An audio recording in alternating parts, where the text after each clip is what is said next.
What's going on, YouTube? Thomas L here. It's Sunday. That means it's time to talk about the new movies in this weekend's box office. Coming in at number 5 is the Fox thriller Widows, which made an impressive 12.3 million. Oh boy, this is actually the highest grossing film for director Steve McQueen. Now, I haven't seen it yet because I was going to see it today, but the tickets were sold out, so yeah, you could probably tell lots of people want to see this movie also. So I'm actually gonna see this tomorrow. Can't wait. I thought the trailers for this have looked fantastic. Yeah, I really like Steve McQueen, the director, of course, and the actor's good too. But we talk about the director, and his last movie was the Oscar-winning 12 Years a Slave, which that alone made 12 Years a Slave.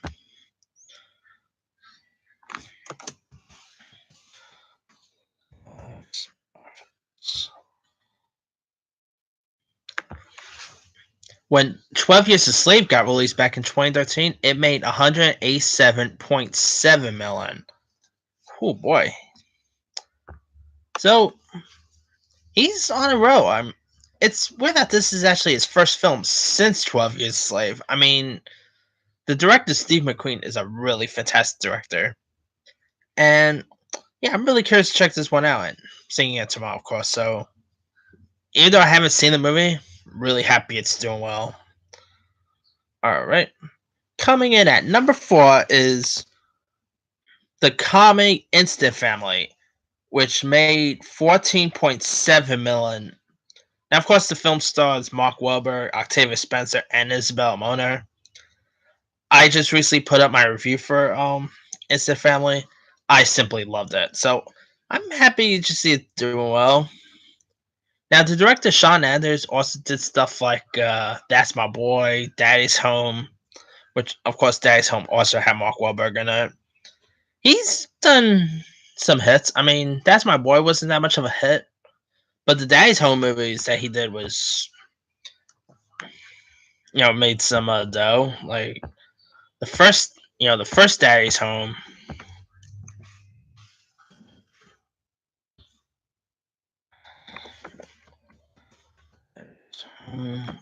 Yeah, the first Daddy's Home with, of course, Mark Wahlberg and Will Ferrell made 242.8 million, and the sequel made 180.6 million.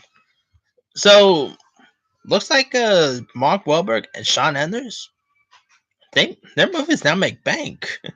Somehow Mark Wahlberg's film with Sean Anders ends up being better than a movie that reteams him with Pierre Berg. I find that pretty funny because Instant Family is a much better movie than Miles 22. So I'm glad to see Mark Wahlberg back on track.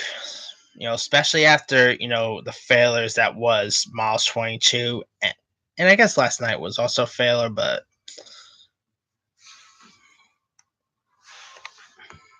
yeah, happy to see Instant Family doing well. It makes sense too. I mean, the next family movie isn't coming out till Wednesday, which is Ralph Breaks the Internet. So that will most likely come in the top 5 as well. All right, coming in at number 3 is the Queen's biopic Bohemian Rhapsody, also from 20th Century Fox. Now it fell from second all the way to third place with an additional 15.7 million domestically. The film's international haul now sits at 256 million, giving it a global total of 384 million. Oh boy, I'm really happy this is doing well. Bohemian Rhapsody, it's probably one of my favorite movies of the year so far. It's fantastic, and if this don't get Oscar love, it'll be a shame because I mean, it doesn't. I don't care if it gets Best Picture or anything, but all I gotta say is Rami Malek needs an Oscar nomination because he was that good as Freddie Mercury, and I'm really happy to see Bohemian Rhapsody doing as good as doing. Despite, of course, the Bryan Singer drama and all. All right. Coming in at number two is The Grinch, which made, which right now fell from one place all the way to second place with 38.2 million. Oh boy. Also, internationally, the film continues to roll out in select markets, but currently sits at a total of 25.2 million. And globally, the film has brought in 151.74 million. Oh boy. I won't be surprised if we're going to see more Dr. Seuss anime movies from Illumination. I'm saying that right now. Since The Grinch is doing well, don't be surprised if Illumination gets in on maybe Cat in the Hat or any other Dr. Seuss based stuff. I really won't be surprised.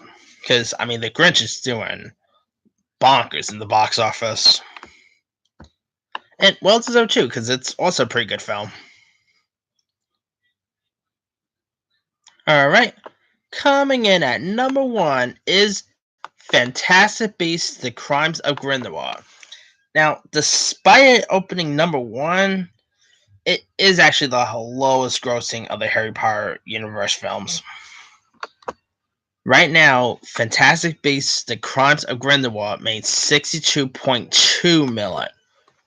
Ooh, not really that great, to be honest. Yeah, I guess it makes sense. I mean, with the Johnny Depp drama and with some other drama surrounding Crimes of Grindelwald, the reviews haven't been all that great. I kind of expected this not to do all that well. I mean, it dropped below the first Fantastic Beast, which made 74.4 million back in 2015. Now I'm on the fence if they're probably going to do the third one. I mean, I won't be surprised. I mean, I'm pretty sure they'll still do the third one, but because I already know the third Fantastic Beast, I believe is already set for 2021, if I'm not mistaken. So we'll see if that will still be happening. But because I mean, a Harry Potter movie not doing that well in the box office kind of surprises me. I cannot think of a Harry Potter based movie that didn't do well in the box office. But I mean, hey, maybe it'll do a little better next week. But hey, at least it's number one. You just should be happy it's number one at least, right? Now, of course, this on Wednesday we got Ralph Breaks the Internet, Creed 2, Robin Hood. Which one of those will beat out Fantastic Beasts: Crimes of Grindelwald? That will remain to be seen.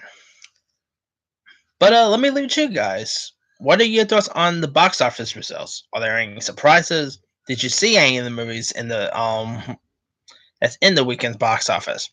Drop your comments below. Don't forget to like, subscribe, hit that bell for more notifications. This here is Thomas L. signing off.